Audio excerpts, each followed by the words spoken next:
You know, it's funny. I knew from the time I was 8 or 9 years old that I was going to be an artist. It's incredible. You know, you're up on this mountain and you can see the storms blowing in and the sky changes color. Oh, it can change 4, 5, 6 times a day. It's amazing. And when a storm comes in and the sun's shining at the same time, oh, the sky can be green and purple, and it's magical. I love at the end of fall when all the leaves are then off the trees and you can see the stark contrast between the sky and the wood of the trunks of the trees and the gravel and the dirt in the ground. There's scarves there too. There's scarves everywhere. There's colors everywhere. It's exciting. I always dreamed about being an artist and living in a place like this, away from people, where I could just walk if I needed to walk, be if I needed to be, work if I needed to work, and that's kind of how it happens. This is the yarn that'll get threaded into the loom, and the idea for it, the inspiration, came from, well, here's the flower. It was blooming all over the meadow a week ago when I first dyed it, and look at the color. And the black-eyed Susans, and that combination was really the inspiration for this. And I mean, even the dried flowers will turn into a scarf. I'm so inspired by how things grow and how nature puts it together naturally. It's right there for us. You know, we don't have to figure it out. You know, it's right here. You just have to open your eyes and look, you know, and then play a little bit. I'll thread this into the loom and then I'll weave, but I won't weave with just one color. I'll weave with 2 colors at the same time, reacting to, yet again, nature's palette. And then ultimately somebody else will finish the conversation because it'll turn into a scarf and it'll end up around somebody's neck, and that will be the completion of the project when somebody finishes it by wearing it.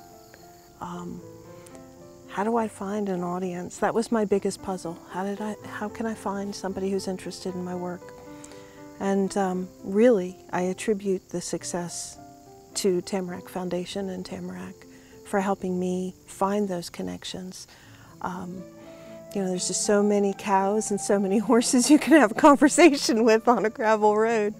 But it was as a result of the networking and the relationships that they helped me build with buyers and galleries and museums that enabled me to, in essence, find my business. Through the foundation, through Tamarack, through the connections that they were able to help me make, I've built relationships with buyers and gallery owners and museum curators, and they then find the audience for my work so that I can stay here and produce. So it's pretty incredible.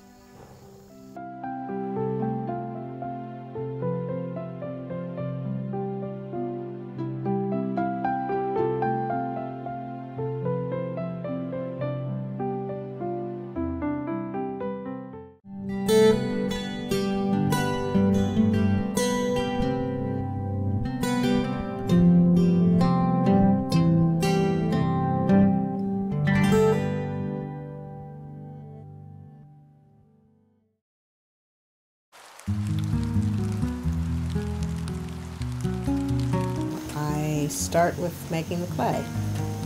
Probably maybe 25% of the work I'm doing is on the wheel. I slab most of the rest of the work, and I have hump and slump molds that I use to form the pieces with the slabs. I change the glazes.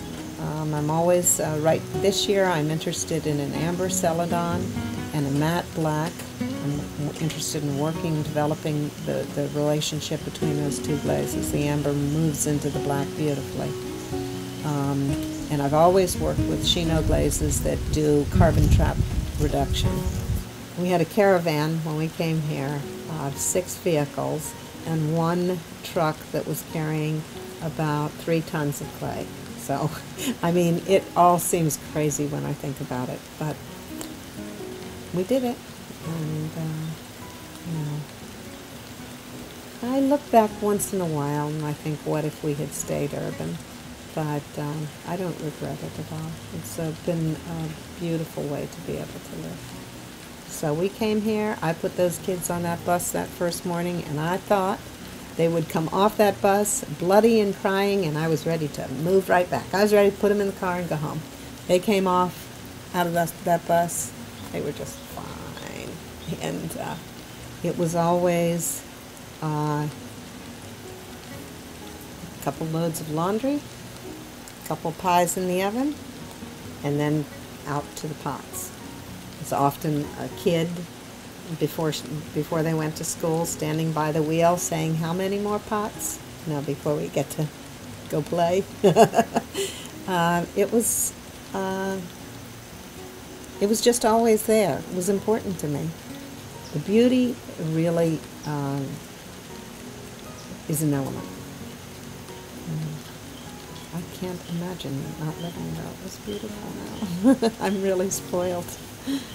I always had kids in the studio. I had my studio was part of the house when the kids were little.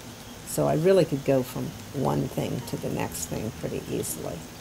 As soon as I could get it, as soon as the baby stopped and I could get the dust out of the house, it was out of the house. But for that early period, that helped. This I come across regularly. Okay, somebody will call me and say, "Oh, I broke the lamp I got from you 20 years ago, you know, and I can't live without." Well, what is this? You know, it's a lamp, but it's something, it's much more than a lamp to the person. Sometimes okay, obviously, sometimes it's just a lamp, but to some people, the handmade piece represents something that's more than the object itself. It's something about the maker, something about the person and the way they live, and it represents something greater than what it is. And I come across that regularly with my work. It's gratifying.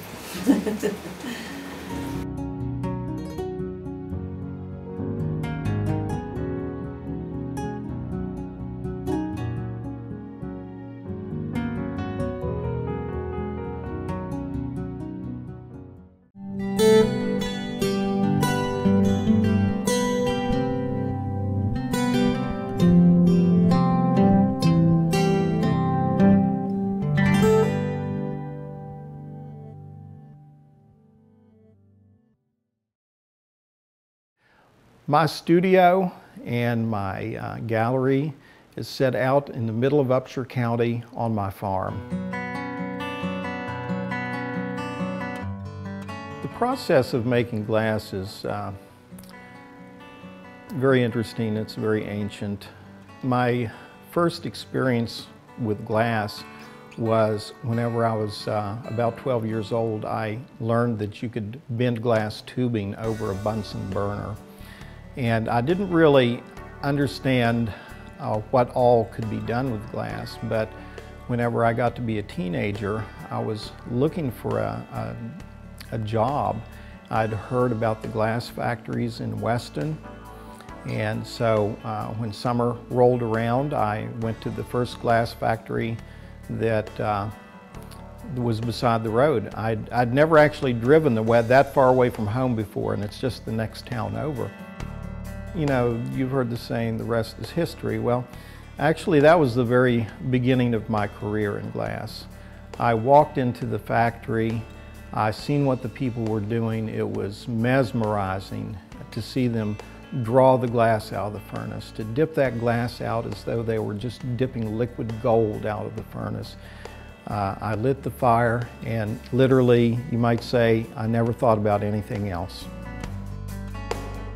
I think it's been the curiosity and the need to be able to create that has driven me.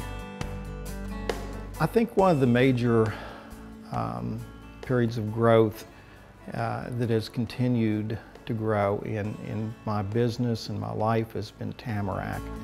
Whenever I juried into Tamarack, that was probably the great leap that brought my business to be able to succeed and be sustained. It was something I could depend on. I think one of the crowning parts of Tamarack has been the Tamarack Foundation. It's been an organization that has been able to reach a lot of people.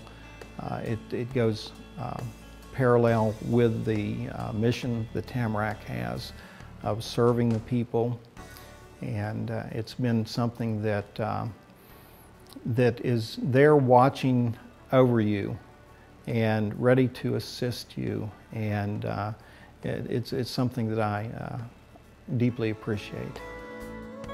You know, I have often thought, how will people think of me in the future after my glass is no longer being made? What will I leave behind? I've been quoted as saying, I'd just like to be a footnote in history. But somehow I think that things have already gone a little bit beyond that now. I want to be remembered for being able to have served the people, have entertained them, have educated them.